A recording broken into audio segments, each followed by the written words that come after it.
இது கோவை ஜீவஜோதி கலை தொடர்பகம் பெருமையுடன் வழங்கும் மாதா தொலைக்காட்சியின் அறம் செய்.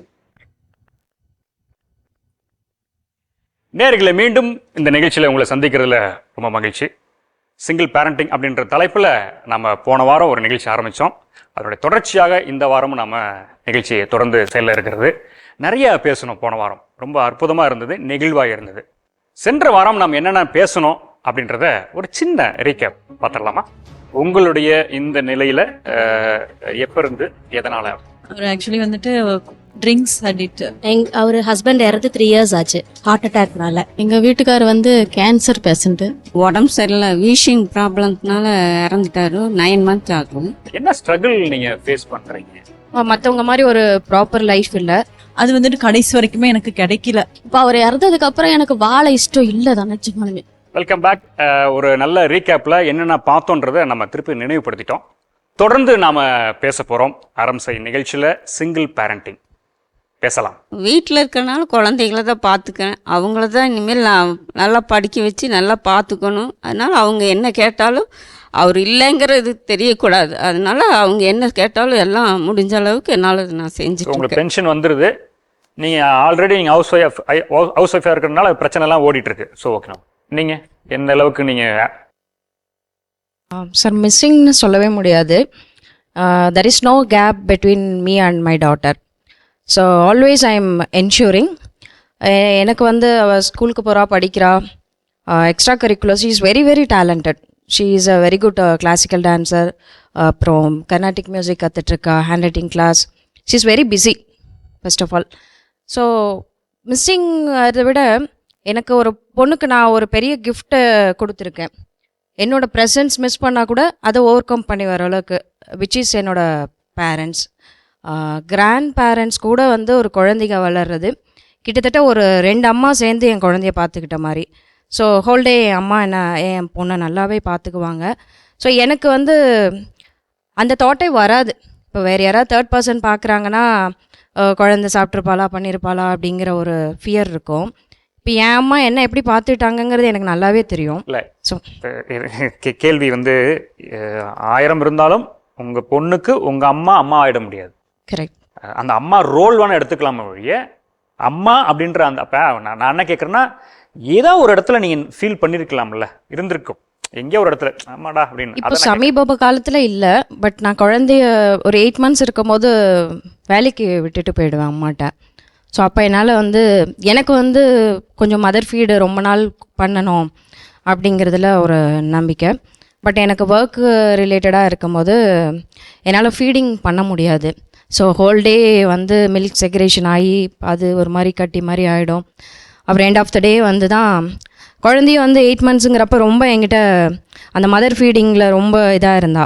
அப்போ ஈவினிங் எப்படா நான் வருவேன் அப்படின்ட்டு வெயிட் பண்ணிகிட்டே இருப்பாள். வந்து நான் ட்ரெஸ் கூட மாற்றிருக்க மாட்டேன். ஸோ வந்தது என்கிட்ட ஃபீட் பண்ணணும் அந்த இன்டென்ஷனில் வந்து வருவாள். ஸோ அந்த பீரியட் நான் ரொம்ப ஸ்ட்ரகிள் ஆனேன். அப்படி இருந்து ஒரு 2 years வரைக்கும் நான் ஃபீட் பண்ணேன். ஓகே, இப்போ நீங்கள் கொஞ்சம் அப்பா அம்மா இருக்கிறாங்க, ப்ளஸ் வந்து நீங்கள் அவங்கள வந்து நிறைய என்கேஜ் பண்ணிட்டீங்க. இந்த மாதிரி கிளாஸஸ் அனுப்புறது, அவங்களுடைய எக்ஸ்ட்ரா கரிக்குலர் பண்ணதுனால உங்களுக்கு அந்த அந்த இது குட், வெரி குட். நீங்கள் இன்னும் சொல்லணும்னு நினச்சிங்க, மைக்கை பிடிச்சாலும் இழுத்து வச்சுட்டியே. கமான். என் பையனை பார்த்தாங்க. இன்னொன்று சொல்லணும், ரொம்ப சுவாரஸ்யமாக இருக்கும் கேட்டிங்கன்னா. சொல்லுங்க. அவன் ஒரு நிதர்சனம் வந்துட்டு, நான் இவளுக்கு வந்துட்டு எங்கள் சின்னம்மா இருந்துட்டு ஒரு பைக் வாங்கி கொடுத்துட்டாங்க 10 ரூபாய்க்கு. 10,000 10,000 ரூபாய்க்குங்க அவங்க வாங்கி கொடுத்துட்டாங்க. இத்தனைக்கு அவங்களுக்கு வருமானம் எதுவும் இல்லைங்க. எங்கள் அம்மா இதை கேட்டா அவங்களுக்கு வருமானம் ஒன்றும் இல்லை, ஆனால் வாங்கி கொடுத்துட்டாங்க. சரி விடு அப்படின்னு சொல்லிட்டு. அதனால் நிதர்சனம் என்ன சொன்னால், எனக்கு சைக்கிள் வேணும், அவனுக்கு மட்டும் வாங்கி கொடுத்துட்டா எனக்கு வாங்கி கொடுக்கல அப்படின்னு. அதுக்கு என்ன நிதர்சனம் இப்படி பண்ணுற, நீ கொஞ்சம் புரிஞ்சுக்கோ. அதனால் இப்போ எனக்கு அவ்வளோ காசு இல்லை, இருந்தால் நான் உனக்கு வாங்கி கொடுக்குறேன், இப்போ கொஞ்சம் புரிஞ்சுக்கோ அப்படின்னதுக்கு அவள் படுத்ததுக்கப்புறம் இவன் என்கிட்ட வந்து, என்னம்மா பிரச்சனை, என்னம்மா சொல்கிறா அவள், இந்த மாதிரி காசு வேணும், சைக்கிள் வேணும், உனக்கு தான் நீ பைக் வாங்கிட்டில அதனால் அவள் சைக்கிள் வேணும் அப்படின்னு கேட்குறான். இப்போ நம்மளால் சம்பாதிக்கவும் முடியாது, நான் வேறு சின்ன பையன், என்ன பண்ணுறதுன்னு தெரில. வேணா ஒரு பிளான் பண்ணலாமா?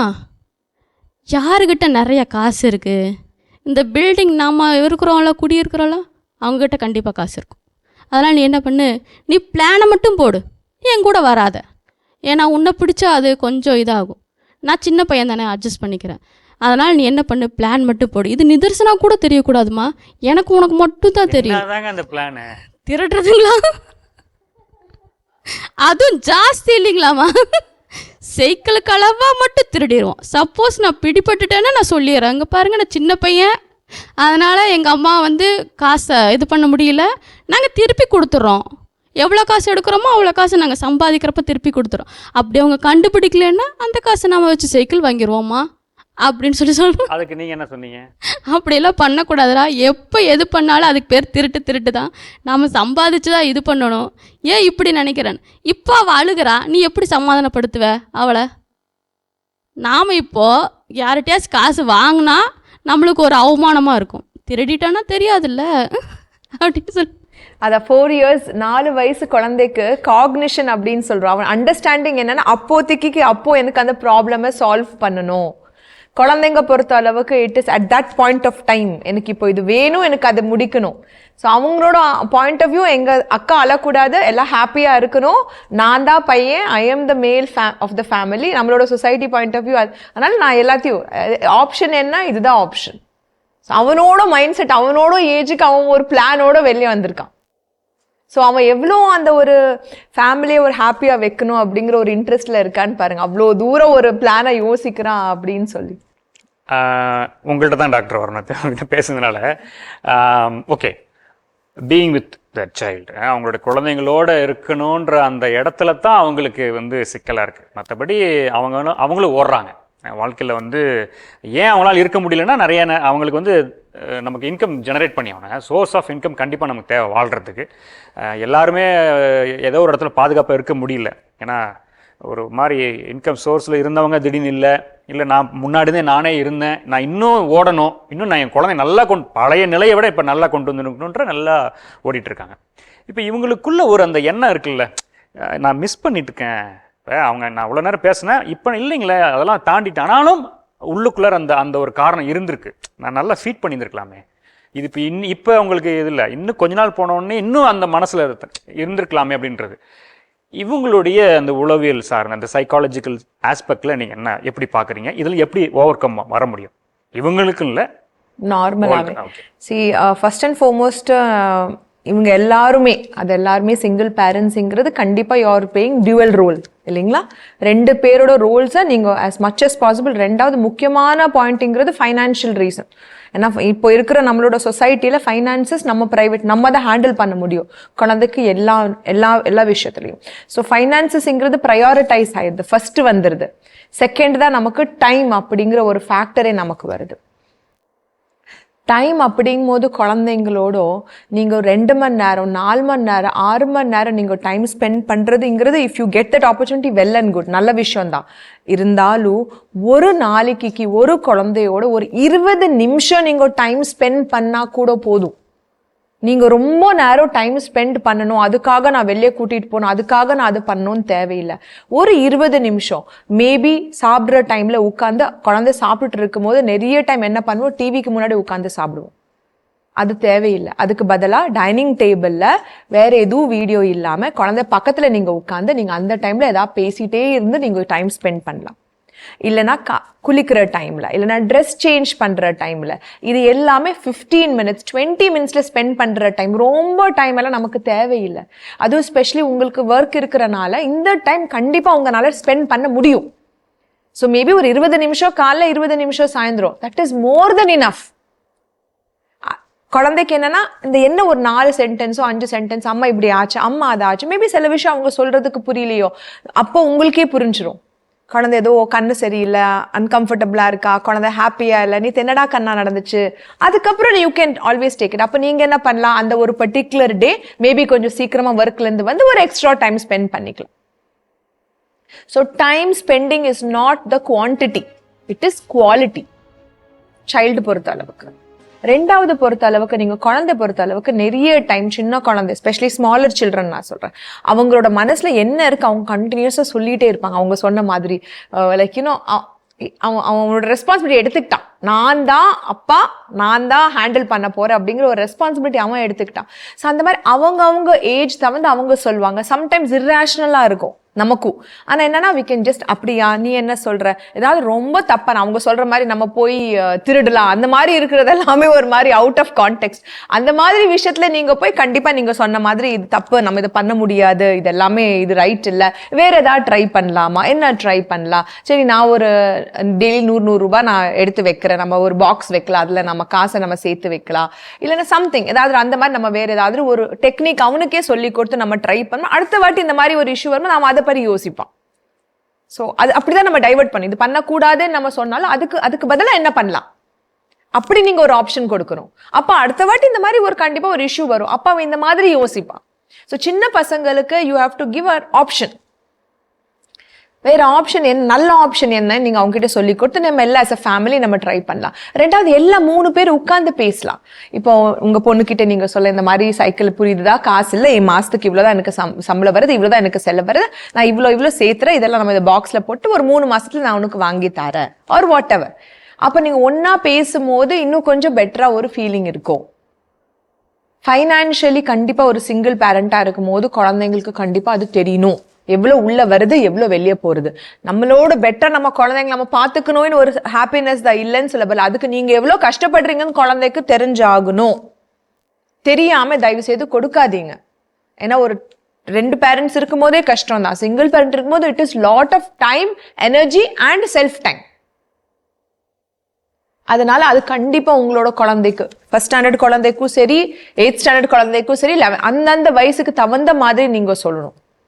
முக்கியமான இன்னொரு ப்ராப்ளம் என்ன ஆகுதுன்னா அடோலசன்ஸ். பெரிய பசங்களை நீங்க நினைச்சுக்கிறீங்க அவங்களுக்கு தெரிஞ்சு போயிடும், அவங்க பண்ணிடுவாங்க. இல்ல, அவங்களும் குழந்தைங்க தான். ஜஸ்ட் பிகாஸ் அவங்க பெருசா இருக்கிறனால அவங்க தானாவே இவ்வளவு செலவு வருது எனக்கு வேண்டான்னு சொல்ல முடியாது, சொல்ல தெரியவும் தெரியாது சம்டைம்ஸ். ஸோ அந்த பெரிய குழந்தைங்களோட முக்கியமா நீங்க ஃபைனான்சஸ் டிஸ்கஸ் பண்ணணும் டெஃபினெட்லி.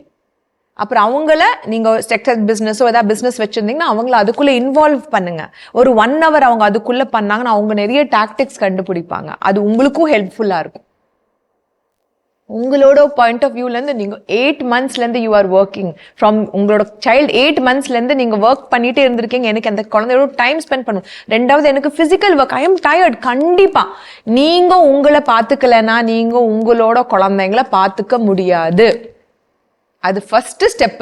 சிங்கிள் பேரண்டா இருந்தாலும் என்ன, 2 பேரண்ட்ஸா இருந்தாலும் ஒண்ணுதான். அது நீங்க டபுள் செல்ஃப் கேர் எடுக்கணும் ஆக்சுவலி. பட் நீங்க சிங்கிள் செல்ஃப் கேர் எடுக்கிறதுக்கே டைம் இல்லை.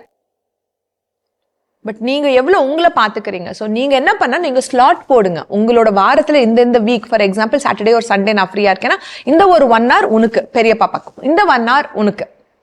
அந்த டைம்ல நீங்க வேற எல்லாமே விட்டுட்டு அந்த குழந்தையோட தான் நீங்க டைம் ஸ்பெண்ட் பண்ணணும். அப்போ he will get a trust or she will get a trust. எங்க அம்மா எனக்காக ஒரு 1 hour ஸ்பெண்ட் பண்றாங்க அப்படிங்கும் போது நான் எங்க அம்மாக்கு நான் இன்னும் கொஞ்சம் படிச்சு மார்க் வாங்குறேன், நான் எங்க அம்மாக்கு கடைக்கு வந்து நான் டைம் ஸ்பெண்ட் பண்ணி அவங்கள நான் கொஞ்சம் ஃப்ரீ பண்றேன், நான் எங்க அம்மாக்கு நல்ல ஒரு பெர்ஃபார்மன்ஸ் ஸ்கூல்ல பண்ணி நான் பேர் தரேன் அப்படிங்கிற ஒரு எண்ணம் வரும். That is more important. நீ சொன்ன மாதிரி இப்போ வந்து அவங்க ஒரு ரோல் கிடையாது, டூயல் ரோல். சினிமாவில் சொல்ற மாதிரி டபுள் ஆக்ட்ன்ற மாதிரி இது ஒரு காமெடிக்காக கிடையாது. உண்மையிலேயே நீங்க வந்து இப்போ டூயல் ரோல் இருக்கீங்க, தாயுமானவனாகவும் இருக்கிறீங்க, தாயாகவும் இருக்கிறீங்க. அதனால இது பெரிய விஷயமா இருக்குது. ஓகே, இப்போ நான் என்ன கேட்கணும்னா,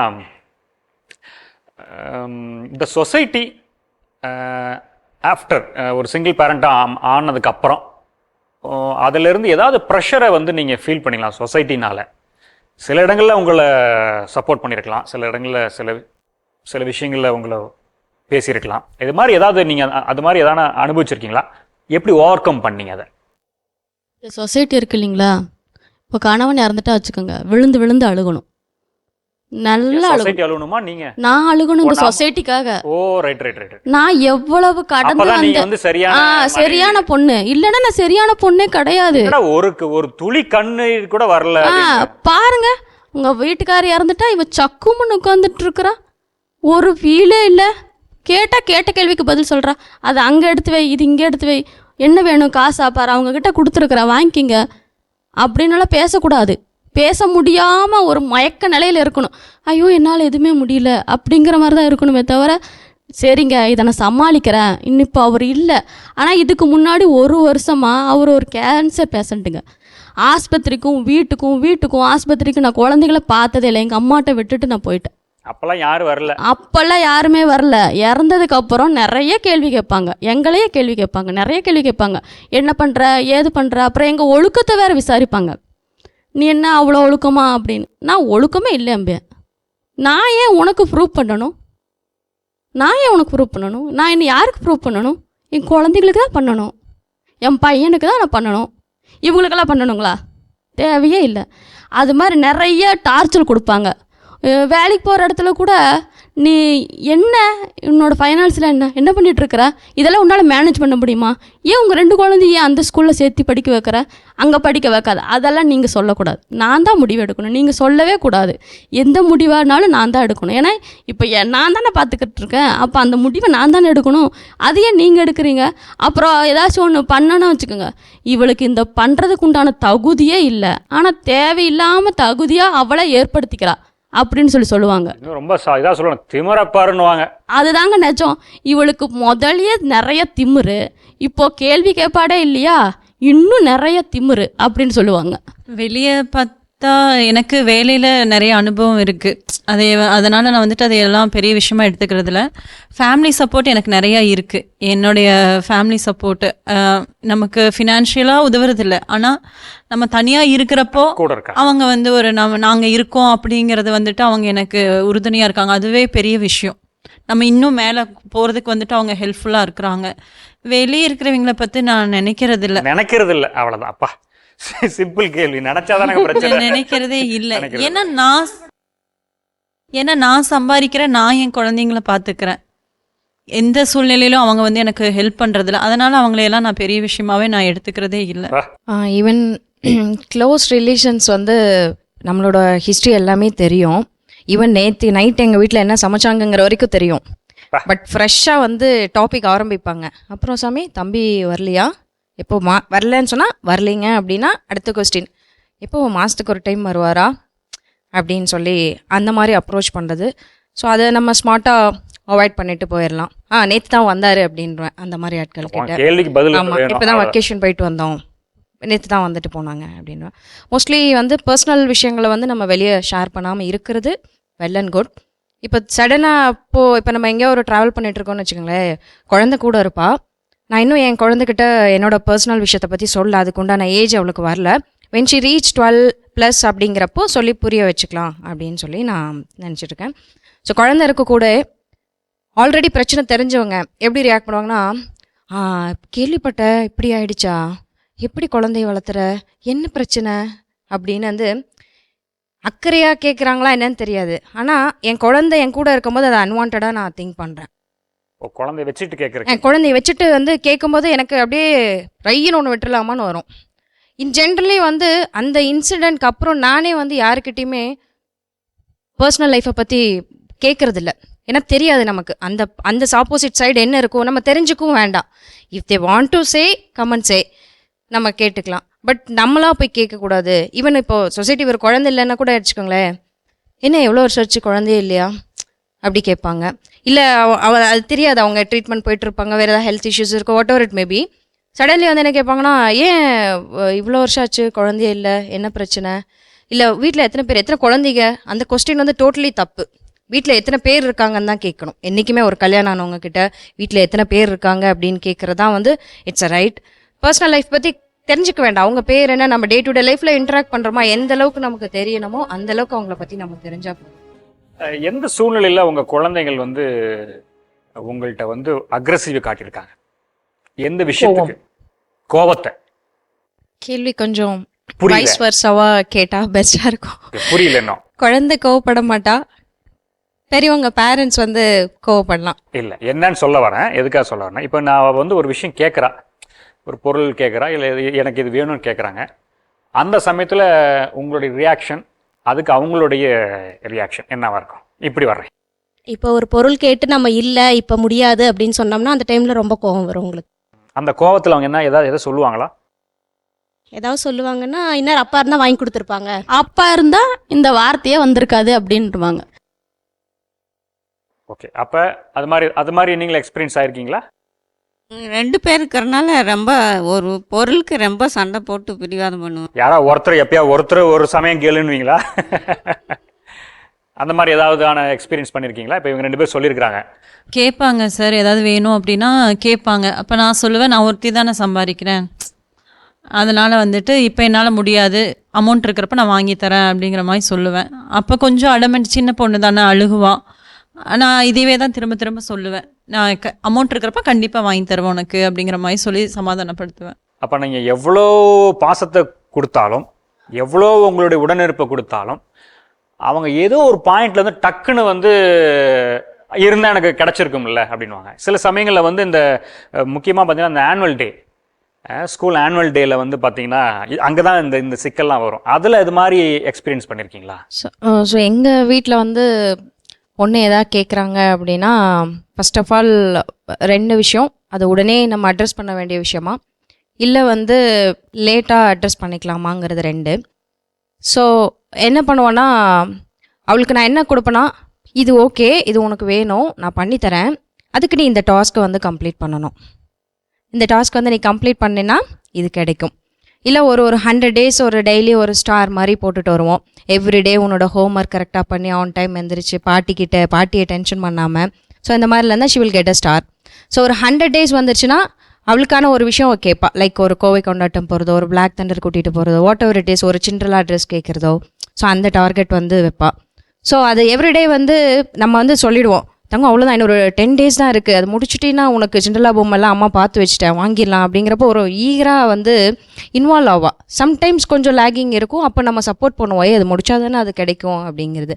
ஸோ அப்போ அதனால வந்து நிறையா திங்ஸ் வந்து நான் அவளை பண்ண வைக்கிறதுக்கு அது கொஞ்சம் ஹெல்ப்ஃபுல்லாக இருந்துச்சு. அவங்க கேட்கும்போது சிலப்போ வந்து கோவப்பட மாட்டாங்க, கொஞ்சம் ஒரு ரிப்பீட்டடாக கேட்பாங்க. அம்மா ஏதாவது மனசு மாற மாட்டாங்களோ, திருப்பி கேட்டால் அம்மா ப்ளீஸ்மா ஒரு டைம் இது மட்டும் வாங்கி கொடுமா, என் ஃப்ரெண்ட்ஸ் வச்சுருக்காங்கம்மா அப்படியெல்லாம் வருவா. ஓகே, ஃப்ரெண்ட்ஸ் வச்சுருக்காங்க, நம்மளும் வாங்கலாம், பட் அதுக்கு இந்த விஷயம் பண்ணணும். அம்மாவுக்கு இந்த மந்த் டார்கெட்லாம் முடிஞ்சுது. எவ்ரி மந்த் வந்து நான் I use to discussed with her, தங்க உன்னோட ஸ்கூல் ஃபீஸ் கட்டியாச்சு, வேன் ஃபீஸ் கட்டியாச்சு, டியூஷன் ஃபீஸ் கட்டியாச்சு. ஸோ இந்த மாதிரி நான் சொல்லும்போது எனக்கு என்னென்னா, என்னோட இன்டென்ஷன் வந்து குழந்தைகிட்ட யாருமே கேட்கக்கூடாது. ஃபினான்ஷியலி வந்து she don't need to answer, அந்த ரெஸ்பான்சிபிலிட்டி எனக்கு. பட் நான் ஏன் சொல்லிவிடுவேன்னா, இப்போ சம்டைம்ஸ் நம்ம இப்போ இந்த கூகுள் பே இதெல்லாம் வர்றதுனால வந்து எப்படி பேமெண்ட் பண்ணுறோம் அப்படிங்கிறதெல்லாம் மேபி அவங்க ரிசிப்ட் கூட செக் பண்ணாமல் இருக்கலாம். ஸோ நான் சொல்லிட்டேன்னா, என் குழந்தை நாளைக்கு இப்போ யாராவது உங்கள் ஃபீஸ்னால் எங்கள் மம்மி பே பண்ணிட்டாங்க சொல்ல சொன்னாங்க அப்படிங்கிறது அந்த ஒரு கம்யூனிகேஷன்ஸ் இருக்கும். ஸோ எல்லாத்துக்குமே ஒரு டெட்லைன் இருக்கும், உடனே அட்ரஸ் பண்ண வேண்டியது இருக்கும். ஸ்கூல் ரிலேட்டட் திங்ஸு நாளைக்கு பண்ணணும் அப்படின்னா அது வந்து என்னென்னா அது ஒரு பேர்டனாக இல்லை. இப்போ ஃபஸ்ட் ஸ்டாண்டர்டுங்கிறதுனால நான் 90% அவள் 10% எஃபெக்ட் இருக்குது. இதுவே இன்னொரு 3rd ஸ்டாண்டர்ட் போகும்போது 50-50 ஷேர் பண்ணிக்குவோம் இந்த ஆக்டிவிட்டீஸ் பண்ணுறதாகட்டும். ஆனால் ஸ்டில் வந்து அவள் என்னென்னா ரொம்ப ரெஸ்பான்சிபிளான சைல்டு.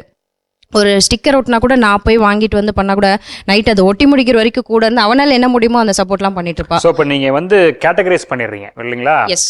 அவங்க கேட்கும் பொழுதே எப்பா இதுவா இல்லை இப்படியா, இப்படின்னா இதுக்கு இது அப்படின்னு ஒரு கேட்டகரைஸ் பண்ணுறதுனால உங்களுக்கு அதுக்கு அடுத்த நிலைக்கு போகிறதில்ல, இருந்தால் கொடுத்துருப்பாங்கல்ல அப்படின்ற லெவலுக்கு போகிறதில்ல. ஓகே. ஸோ இந்த நிலையில் டாக்டர் இப்போ பாருங்களேன், என்னதான் அவங்களுடைய வளர்ப்பு நிலையில் வந்து அவங்க அவ்வளோ கன்சர்னாக இருந்தாலும் கூட ஒரு கட்டத்தில் பாருங்களேன், டக்குன்னு அப்பா இருந்தால் செஞ்சுருப்பார்ல, இருந்தால் நடந்திருக்கும்ல அப்படின்னு போகிறாங்கல்ல. அது எந்த மாதிரி மனநிலை, அதுக்கு இவங்களுடைய ரியாக்ஷனுக்கு எப்படி இருக்கணும்?